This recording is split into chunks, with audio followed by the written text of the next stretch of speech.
So this is Supera Play Lot, I mentioned earlier. This is pretty typical. It's a little bit cold out today. If it were warmer, there'd be a lot more kids out playing. You can see in the right-hand corner over here some big boulders. That's where our old swing set was.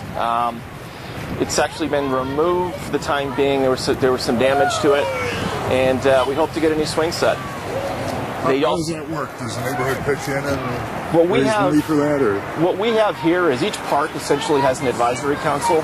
So Supera Advisory Council has been formed and essentially work hand in hand with the park district to plan events, coordinate events, monitor the park cleanups, park improvements, that kind of thing.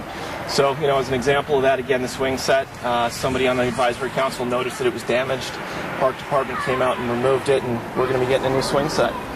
Same thing with the sand over here. I came about this a couple of days ago, and they were actually removing and replacing the sand in the lot. So, brand new sand in the sandbox. Jonquil Park is doing the same sort of thing. You know, they monitor and clean the park and keep it up. The more you put in, the more you get back. And the homes we're looking at over in that direction, would those be the kind of homes that would be in the 750 and up range? Right, some of the frame homes. What you're starting to see on a lot of the streets is, you know, frame home one day, you'll walk by the following day, and that frame home will no longer be there. Tear down? It'll be a tear down. And so $750,000 going in price for the lot? Yep, buying the land essentially. Example of that is just a little bit further north on Racine. I think it was a 2-flat frame. Bought it for $750-ish, $770. Tore it down and now putting in a 3 or 4 flat on the lot. And you know, you can see that on many of the streets in this area. What are we looking at on the corner? Is there a mix of rental buildings in the area too? Or? This is a rental, yeah. There are definitely a mix of rentals. This one right here is a rental building, and followed by one of the loft buildings in the area. And the lofts would be where the balconies are hanging? The lofts would be where the balconies are hanging right now, right.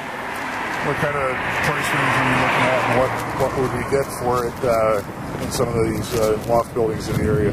Your 2-bed, 2-bath is going to probably run you upper 3s, depending on finishes, into the 4s for your 1,200 square foot space. That's kind of the entry level into the condo market here. Down on the little further south on Racine, and actually a little north, are some much larger, newer condos that are really setting the new price point. So your 2-bed, 2-bath, 1,300 square foot simplex, being marketed like the 550 range. The first floor duplex down, 3-bed, 2-bath. I think they're selling at in the 8s actually, 2,500 square feet approximately. Are they selling well, or? They are selling well. One has just gone under contract, or actually closed at the $849 price point. There are several on the market. So it seems that the developers are just continue to push the price points in the area. What are the buys in the area? The deals? The deals. Not necessarily deals, but what are the values? What's a good value around here? You know what? I think if you can get into a 2-bed, 2-bath for in the upper 3s, $389, that's a pretty good deal for the area. Typically, your newer construction properties are going to be over $4. If you can find something though that's new, doesn't need updating, under $4, it's a pretty good deal for the area, and we'll have to see with given market conditions whether that'll continue or not. Okay, so permit parking signs. Is parking tough around here?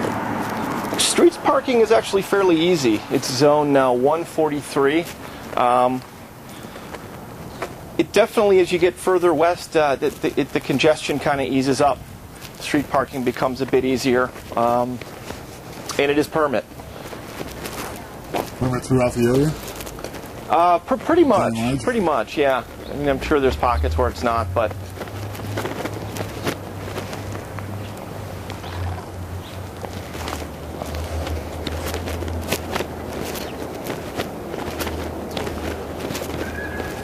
quiet, pleasant street along here.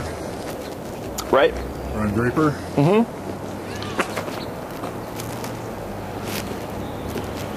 There's still some old timers left in the area, or is it totally turned over? Still some old timers, absolutely. No, I wouldn't say it's totally turned over. Oh, we have some homes that have side yards, large lots here. Uh-huh. What's a piece of ground worth on it appears to be double lot? On your side streets where you have typically your R3 zoning, it's probably going to be about $650, around there. And then moving up into your larger zoning, your R4 and up, you're probably it's going to be in the $750 range, right around there. Probably have some people looking who don't know the difference between an R3 and an R4. It's essentially the higher the zoning numbers get, the more above ground square footage you can build.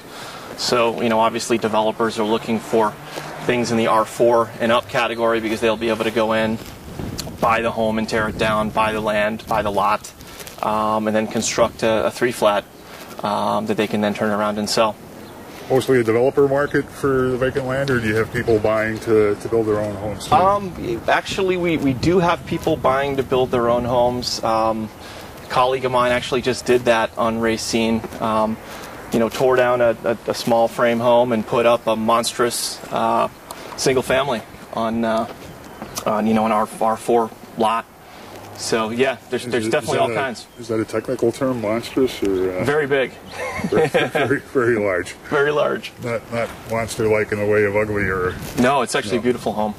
Okay. Beautiful home with mansard roof and very nice.